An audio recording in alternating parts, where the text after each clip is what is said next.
Alright, that was Paranoid by the great Black Sabbath from 1970,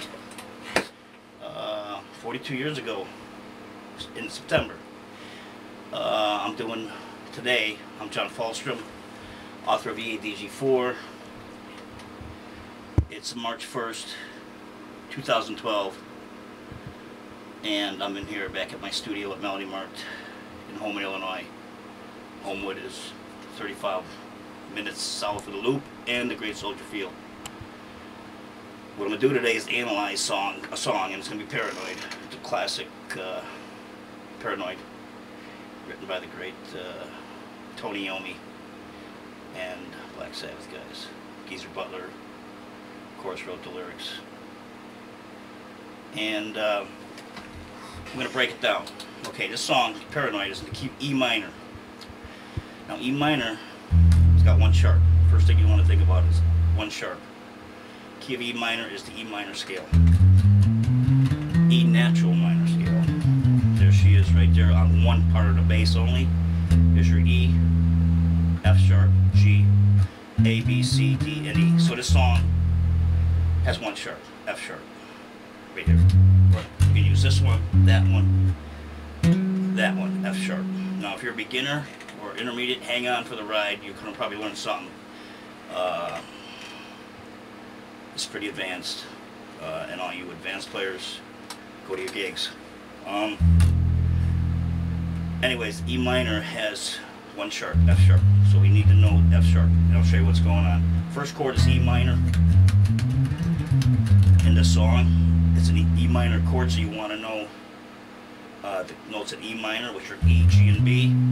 E, G, B. Make sure you know those three notes, because you're going to be using them all over your bass. E, G, B, E, G, B, B, E, G, E. It doesn't matter where you play them in any order. It doesn't matter. We need to know those three notes. Then we need to know the E minor scale again. Anywhere on the bass. This is all an E minor scale. So the more notes you know, the more you can play. I was improvising on that first take I did on it because I wanted to, and demonstrate the modes, the modal system, chords, pentatonic scales. Probably going to switch off due to melody, solo, stuff like that. Everything that I teach, and it's in my book EADG 4, showing off, demonstrating what theory, why you need to. I think you gotta have theory. Gotta know your notes. Anyways, the second chord in Paranoid is D major. D, gotta know D. So before the song starts, I'm kind of spotting my Ds. I know Ds are here. I know D is on the last dot on this Fender precision bass, because Fender Ps have 20 frets. The third dot is the 20th fret. That's a D. I'm already got that in the corner of my. I'm scanning the bass constantly in my mind. There's D, here's D, here's D, D. You can use any one you want. And the notes in the D major, D, F sharp, A. Again, there's your F sharp. That's why it's major. By the way, why E is minor, D is major, it has to do with the theory of chords in a minor key. The 1, the 7 is a major. There's your F sharp. Gotta have that F sharp, that's why it's major. So you got D, F sharp, and A, anywhere on the bass. And that's what I was playing.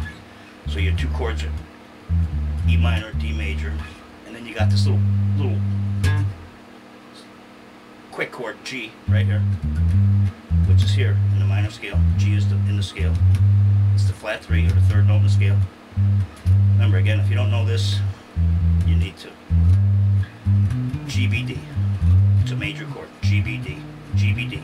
G, B, and D are all in E minor. Goes back to your key. Goes back to your key signature. F sharp, 1 sharp. That's why G is major. G, B, and D. And our last chord in this song, there's 4 chords. Will be C. You can play C here. I can play it. You can play it here. You can play it here. Wherever there's a C, you can use it. Doesn't matter. You don't have to hit that C. Hit this C. Hit that C. Geezer Butler, I know, just from watching videos of him, he liked to, in his early days, I think he liked to play a lot up here, which was very cool. It gave him a sound. He probably used the D here. I'm not sure. Could he use the E here instead of here, or here, or low E?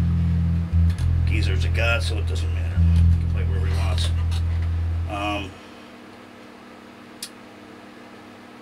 So the C chord, which I'll take here on the bass, it's a C major chord, C, E, G. Again, these three notes have to be in the key of E minor. Remember, 1 sharp and E minor, F sharp. Just remember F sharp throughout this whole thing. The rest are natural notes. A, B, C, D, E are natural, F sharp and G. Just remember that. C, E, and G. That's why it's a major chord, because these three notes are in E minor. Now, the mode, let's go back to the D real quick. The D's a major chord. I forgot to tell you the mode. It's the Mixolydian mode. Play the Mixolydian mode on the flat 7 chord in minor keys, which is the 7th note. Becomes a chord. There's your Mixolydian mode. Again, the beginners and intermediate who don't know this, just hang on for the ride. You'll get something out of it. Okay, now we can play the scale. This is the notes. This is one shape, but you can play these notes anywhere on the bass. I'm just kind of going through the notes, eyeballing them.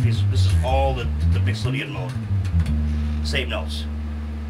We need to play the D Mixolydian mode there because if we play any other note from the scale, it's going to go out of key. See, it's got the F sharp, D, E, F sharp, G, A, B, C, D.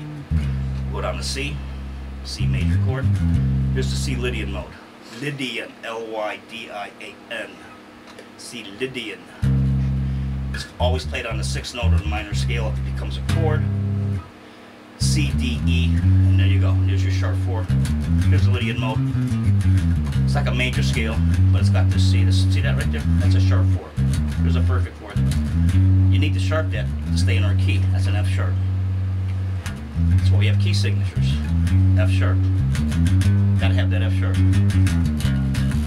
And the rest are natural notes. So I know I'm gonna play a C. When it comes to a C chord, I'm gonna play a C Lydian. And again, you can play these notes anywhere on the bass. The more you practice, which is, you gotta practice a lot. It's a lifetime journey. You can play these notes anywhere, anytime during the song. So, what I'm gonna do is I'm gonna take it through again. I'll kind of call out what I'm doing. I'll kind of think out loud. I'm gonna play it again, and I'll be thinking out loud a little bit, showing you the chords. Now, I'll probably do it a little easier. But let's go through this classic again. Cue it up here. Track 2. Paranoid album, 1970. So that's E minor. We're on an E minor chord right here. Band's on an E minor chord. Now, right now, I'm thinking E minor scale. I'm thinking E minor chord. So, okay, here's your D chord. Quick G. So you got the E. Going to your D, so Mixolydian. Now you got, here comes the C chord. I'm back on E minor. The chords are E. I'll play the chord. C, D, E. So that's you got first, C minor, D major, little quick pop chord on the D. E minor, again a D. E minor. It's E. D. D. E minor scale, E minor chord. D Mixolydian. I'm just running a scale, E minor. Just skating right through the key. It's all gold.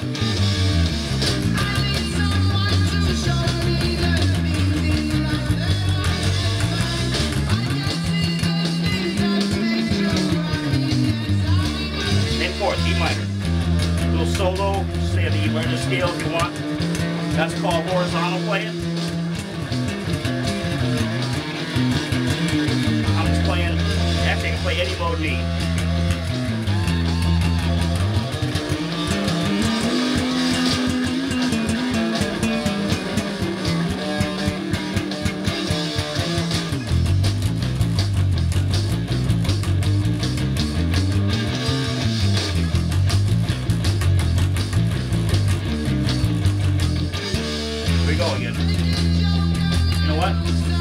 Same chords. Let's go to verse. Let's go to melody.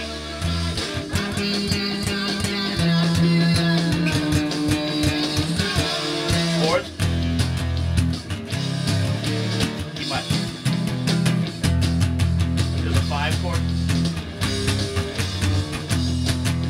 Watch this chord, E minor.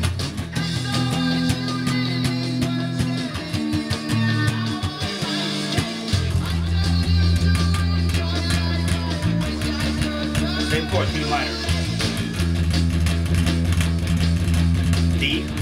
on the G chord. Okay.